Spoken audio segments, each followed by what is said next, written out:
All right. First rule of this channel, we do not talk about this channel. Second rule of this channel, this is not legal advice. So welcome to Chasing the Dragon for week 16. Hopefully you made it to your second round of your playoffs if you're one of those weirdos, or if you're in regular leagues, you're getting into the semis, the money games. Right now, I would probably guess that like overall the number one waiver wire ad is going to be Tucker Craft. A lot of these guys, like, I'm a little perplexed about, like, guys that we've been talking about a while on this channel. So this is like the first time that you've been showing up. You'll hear a lot of names for the first time. Otherwise, if you're been listening for a while, you'll probably hear the same names over and over again. So before we get into burying the lead, if Ty Chandler or Zamir White are available in your league, I don't know what's going on with your league, but those would be the two guys. Right now, Ty Chandler is trending towards maintaining the backfield, even if Alexander Madison comes back. And it is a pretty good matchup against the Lions this week. So I would be, dropping the farm. This is a guy that it's not just purely a block. It's a guy that I would be rolling him out if I have him. Zamir White, again, I think this is a little bit different. There's a possibility that Josh Jacobs comes back. The 70% snaps, I think, is going to be something that'll happen again. Kansas City's not necessarily a good defense. They're not a bad defense. They're not as good as we thought. They're not as bad as could be hoped for. But again, the bigger thing is the block towards not seeing this guy, because more likely than not, it's going to be a coin flip whether or not Josh Jacobs does play and how healthy he is. So again, chasing that 70% snaps, 17 for 69, one touchdown, and then 4 for 3 for 16. Amir Abdullah didn't eat into it as much, but the game script against Kansas City may run towards passing. There's a lot of things to not like Zamir White as much this week versus the matchup. But again, I wouldn't want to see him. And I do think he's going to be in that mid-range RB2 volume range if you can get a hold of him. Let's see. Other guys that I've seen out there talked about, we'll talk about Don Tomby and Wicks for Green Bay. If he's available in your league, I've been tracking him for a while since I've never heard of this guy since he starts the season and he gets these snap shares. So he's been all over the place. He had 78% snaps, 7 for 6 for 97. That's with Christian Watson out. So this is the big asterisk to this. Teams don't just have a depth chart that goes wide receiver 1 through wide receiver, say, 5 or 6. The guys that they keep on their roster have to be able to play a role in some way, shape, or form for the team. It's not just about X, Y, Z, H, whatever on the offense. It's also about being able to play special teams. So Don Tommy and looks like he slots right in behind Christian Watson. So the big asterisk is, if Christian Watson is out, then I think it's a little bit better to be chasing Mr. Wicks here. I don't have his air yards off the bat this week, but overall, like, that would be the biggest thing that I would be looking at with Christian Watson, is if he sits again, and again, this is a hamstring, so it would not surprise me. I would be looking to roll him out in what would look like a pretty good matchup against Carolina to again be chasing a similar stat line to this. And again, a guy that's going to be operating in this range potentially is going to have the ability to get that touchdown. So again, like, probably if Christian Watson's out, you're looking at like a low end wide receiver 2. Again, I've been tracking Romeo Doubs maybe being that wide receiver 1 in this offense with Christian Watson out. His niche does appear to be like more of a red zone guy. That's how he gets his work. So him getting the actual volume base doesn't appear to be there. So it would be Wicks. Another problem that I would have with Wicks if I was chasing that would be that Jaden Reed, if he's healthy, would be the guy who gets most of the volume, even though his volume is a little bit more less efficient, higher probability plays, but less efficient. And then he does get red zone work. So there's a little bit of limitation to Don Tavi and Wicks overall, even though the matchup is something that I would be leaning towards. Again, Carolina is not particularly good at football this year. And then we've already talked about Tucker Croft for a while, a guy that's going to be on the field this much. You see since Luke Musgrave went out, 96, 95, 100, 95, and then just getting that relative opportunity, eventually was going to score a touchdown. He already did week 12. He did it again this week. Again, this is a good matchup. So probably low to mid-range tight end one this week going out there. So this would be a guy, again, depending on, do I need the tight end or is my opponent, most leagues right now, you're probably only looking about like 4 guys that are actually made it to the semis, if you did it. So like that would be the biggest thing. Do I think my opponent's going to be rolling out Tyler Kraft, or do I need to have that dart throw? Probably a little bit better than touchdown, hoping for a touchdown if I'm rolling out Tyler Croft. And again, this is a pretty good matchup going on. Let's see. Let me pull up my notes here for a second. Joe Flacco is another guy. When I went out and I cheated on certain people, I don't know how overwhelmingly interested I would be in my Joe Flacco shares, because our general understanding of how the Browns were going to operate was they're going to be like a higher run volume, and then they're going to have a good defense. So we're tracking Joe Burrow over the last 4 weeks where he's been able to hit like 44, 45, 44 passing yards. So the other thing that I'd be looking at with Houston is if CJ Stroud comes back, maybe the game script will be towards the favor of having this higher passing volume. But the other thing with Joe Flacco in this game, he was trending towards less than a 40-degree day before he turned it on in the fourth quarter, and they were able to come back. And that one I can actually potentially show you what I was talking about in week 15 overall. The Browns and Bears game, 13 points in the fourth quarter. So again, that's something that like sometimes we don't care how the sausage is made, but sometimes it is important to realize that like that's how close fantasy is. From a guy losing me a week to a guy winning me a week is sometimes like just him being able to get it done in one quarter. So that would be something that I would be looking at. I think there are better streamers. We'll talk more about that tomorrow on the After Waiver show. And I'll go over a little bit at the end when I look at the defenses about if we're into streaming. My second league that I did win and I did move on, I will be probably streaming in the semis because CJ Stroud was my starting quarterback. I rolled out Gardner Minshew, and then CJ Stroud, not particularly the greatest matchup in the world against Cleveland if I can get around it somehow. So like I realize that there probably are a lot of people out there that are streaming their quarterbacks. Let's see. The Colts running back situation is going to be all over the place this week. And this is another one that like it's probably going to be more from a block. So Jonathan Taylor is quote unquote trending upwards. Zach Moss says that he wants to play with his shoulder. Then you have what the guy that I thought was going to be the cuff this week, Trey Sermon. He kind of operated that way, 43% snaps, 17 for 88 overall. But what makes it a little tough with all of this going on, again, if you have Fab or you have like your waiver claim, how I would be attacking this. Tyler Goodson comes in. He does 28% snaps, 11 for 69, and that goes for 2 for 2 for 10. So maybe a little bit more interested in the receiving work. Receiving work is usually more efficient, but he goes and reverts back to the practice squad. So a lot of this is going to be based off of like what am I need and how I think this is going to go. Do I actually think that Trey Sermon, if he is the starting running back, are they going to give him all the work, and including the receiving work? Or do I think that they might go back with Mr. Goodson and allow him to get to split the backfield?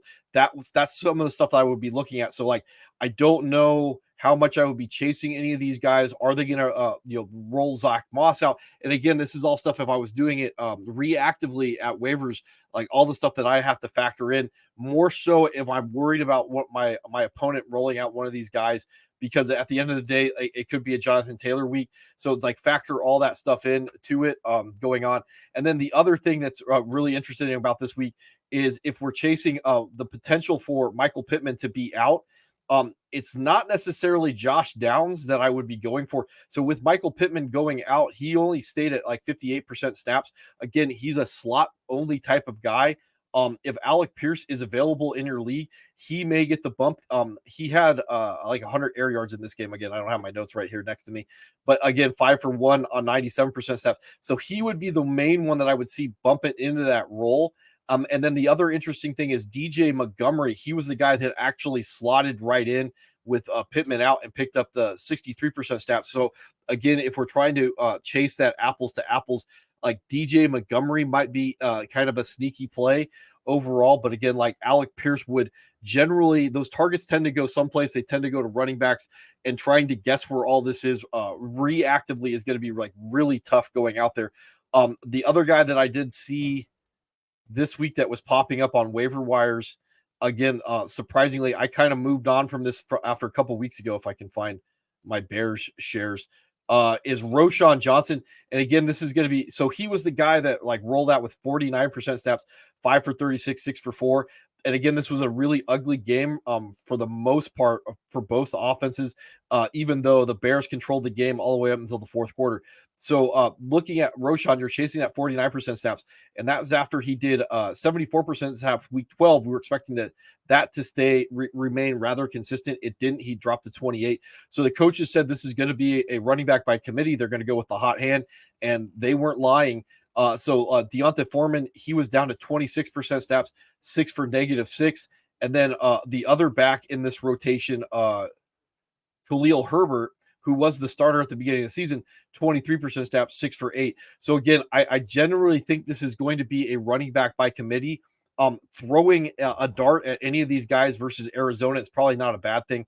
I do think I have the stats pulled up. So Arizona is the second worst scoring defense out there behind the Redskins. So what we're looking at is like, in that flex type position, trying to guess which guy's going to get the work. And especially from a reactive position, if I could pick one of these guys up and stash them on the bottom of my bench, purely from the block, because I might have to be waiting again until actives to know who's going to be rolling out there if one of these guys is actually a dart throw going on. Hunter Henry is another one that I did see talked about again. And this is a guy, like if I had to choose between Kraft and Henry, I would probably be picking Kraft. I think the offense is a little bit better. It's a better matchup this week. So Hunter Henry would be the guy, like if I really have to stream somebody. And again, he's got I think a shoulder right now going on too. But overall, he did lead his team in air yards and targets, 66 yards receiving, and did have a touchdown. Denver's not the worst matchup in the world this week. So, like, is a streamer, again, if you're in one of those leagues, I think there are a lot of tight ends that I would probably rather be rolling out than like a guy attached to a really bad offense, even if he's the number one that has been rather inconsistent. But overall, like if you're in that deep a league and you have to be rolling out a tight end, he's a pretty good dart throw. I did see Jamison Williams pop up some places. He would be a guy that I'd actually be really interested in to roll out this week if I was chasing something, if I need that spike week. So we see he's up to 68% snaps, did have 7 targets, 4 receptions, 47 yards. So if he spiked this week against Minnesota does like to blitz a lot. I would not be surprised that he can get home in the fantasy playoffs one way or another this week. So again, that would be like that top end dart throw, Jamison Williams, if he's available in my league. Already talked about Zamir White and Ty Chandler in my notes. So Josh Palmer, he's another one that I did see pop up. If he's available in your league, I still would probably be going after Quentin Johnston. His snaps are up to 92% snaps. He's going to be probably the cheaper guy to go get. The thing is with Josh Palmer, his spike week this week, 113 yards and a touchdown and 4 targets. Really ugly game. One of them just was a blown coverage on that 79 touchdown. It looked like a soft 2 where the corner didn't carry. So anyway, that's what you're chasing. I have no idea how good Easton Stick is. Easton Stick's all his work did from a fantasy perspective was in garbage time, 42-0 game. So trying to predict that forward into this Buffalo script. And I have no idea what Buffalo is doing on offense and defense at this point. They look really good, but they just put like almost 300 yards rushing on the Cowboys. So expecting that you can have any idea what's going to go on in this game from the standpoint of, are the Bills going to shut down the Chargers? Are the Chargers going to have any success passing the football? I don't know, because again, we wouldn't be talking about Josh Palmer if he didn't get home on the 79-yarder out of nowhere in a really bad blowout. But again, he is maybe the number one in that offense. Bad offenses, again, you probably want to stay away from them. But you do you, it's your roster. Then the other one, I did see this. So the Chiefs running backs right now, Isaiah Pacheco, I guess, is expected to return week 16. Again, coach speak, trust that if you will. So Clyde has been operating as the grinder, the less efficient back overall, getting the higher opportunities. 62% snaps, 13 for 37, 4 for 4 for 64. Wouldn't be talking about this if he didn't have this receiving game. Got one and then another 48 yarder to go along with it. So I don't know how much outside of opportunity that like low end volume based RB2 I would be interested in him overall. I broke this down a little bit in the stats. I'll talk about this tomorrow. The red zone guy for the Chiefs is Rashee Rice. It's not one of these running backs. But again, if I was chasing one of these running backs, it would be Jerick McKinnon. He's going to get the value work, the efficiency work that we want. Again, he had two touchdowns this week. One he threw a touchdown. The other one he caught one. So again, and that's after last week where he had a rushing touchdown. That's not going to be something that I would really be wanting to put my money on in the fantasy playoffs. But again, if you want that high reward on high risk, it would be McKinnon out of these guys. But again, that would be if Pacheco is rolling out and or not rolling out. Otherwise, I think I could definitely see that Pacheco is going to go back to that like high end RB2 that he was with all the other guys out there. Let's see who else is available that I have written down. Oh, the Jags wide receivers or some of the other guys I saw going on. So we know right now it looks like Zay Jones may miss some times with this hamstring.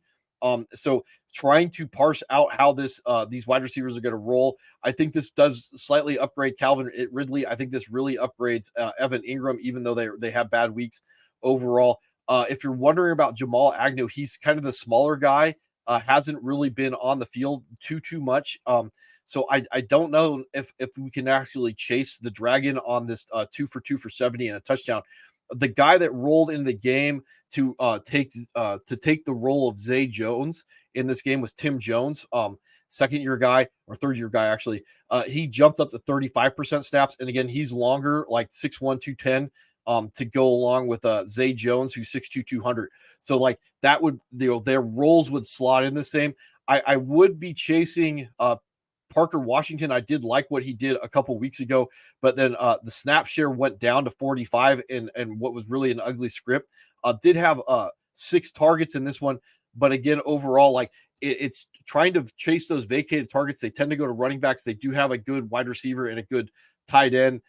So now we're looking at probably the fourth option because ETN probably will see a bump in usage, or at least the 2 running backs will, and then Parker Washington. So again, I'm probably not interested in any of that from a predictive standpoint. And that's if Trevor, T-Lock can play in this game. So I think that's about it for the main guys I saw being talked about on some of the other places. And then to finish off, we'll talk a little bit about streaming defenses and streaming quarterbacks. Rams and New Orleans, I'm probably not interested in anything that has to do there. I think that's going to be kind of unpredictable. Bengals and Pittsburgh. Yeah, Jake Browning's on the table. Pittsburgh's not a particularly good defense overall. And they are going to Mason Rudolph. So I think that downgrades Cincinnati being able to be streamed. Buffalo and San Diego. Want nothing to do with that game. Gardner Minshew, probably a low-end streamer in this one against Atlanta. And then I would not be rolling out, like Desmond Ridder may not even be the starting quarterback this week. That's what the tea leaves are saying. Will Levis, probably not interested in rolling him out against Seattle. Seattle, who knows if it's going to be Geno Smith or Drew Lock at this point after the Monday night game. Minnesota, I do think that Nick Mullins could be streamed against Detroit. I don't necessarily think that's a bad matchup overall. Detroit could be, if they're available, they could be rolled against the Minnesota, but I also think Minnesota is streamable against Jared Goff. And, like when you're wrong, but like, sometimes you just gotta, go the other way. Minnesota has not been a bad defense overall. Tennessee could be rolled out against either Geno Smith or Drew Lock. They're both kind of turnover machines. The Jets, if they're available, yeah, obviously I'd be rolling them out against Washington. This is one of the reasons why I want to talk about like streamers. So right now, if we're chasing streamers out there, you see that the Commanders are 30 points a game overall. And if the dart throw of all dart throws, if Zach Wilson is available, this week because of the concussion protocol, this would be like, a top end streamer overall with the points that potentially could be on the field. Good defense. They're rolling with Sam Howell. Sam Howell's a turnover machine, sack magnet. And then, the really bad defense, I could definitely see Zach Wilson, a little bit of nimbly bimbly, 2 touchdowns. Could definitely see him getting home this week. Would not be rolling Carolina out. The Green Bay Packers are going to have some streamability, against the Panthers this week. Joe Flacco is an okay streamer against Houston. Houston still remains an okay streamer against Joe Flacco. Jaguars are going to be, they're going to have some streamability against Baker May. Baker May is going to be a better streamer this week against Jacksonville. But again, I think CJ Beathard would be on the table again if we're chasing stats, and stats are, they can lie. Like I always like to say, stats can lie. Second worst passing defense in the league this week, going up against CJ Beathard. CJ Beathard is not bad at football from his time. If I can try and hunt anything down that I was talking about from his time with the 49ers, did not look bad in relief of Trevor Lawrence. The Bears are going to have a lot of streamability against Kyler Murray this week. Would not be rolling them out against Justin Fields. Miami, if they're available, I wouldn't be rolling them out against Dallas like that. I don't think that's a pretty good game overall. Russ is going to have some streamability against the Patriots, and the Patriots are going to have some streamability, their defense against the Broncos, and the Broncos are still going to be streamable against the Patriots overall. Raiders in Kansas City. Raiders are still going to be a sneaky play against whatever's going on in Kansas City. Kansas City's defense, I think, is still downgraded to the point where they're maybe just a streamer instead of a start against the Raiders. The Philadelphia defense is going to be a streamer against what looks like it still could be the legend of Tommy DeVito. The Giants are going to have some streamability against Jalen Hurts. Jalen Hurts is a turnover machine. And then overall, Purdy and Lamar Jackson and these two defenses are probably too owned to be talked about from a streaming capacity. So anyway, 21 minutes. Hopefully you made it to your semis, and I'll see you guys tomorrow on After Waivers.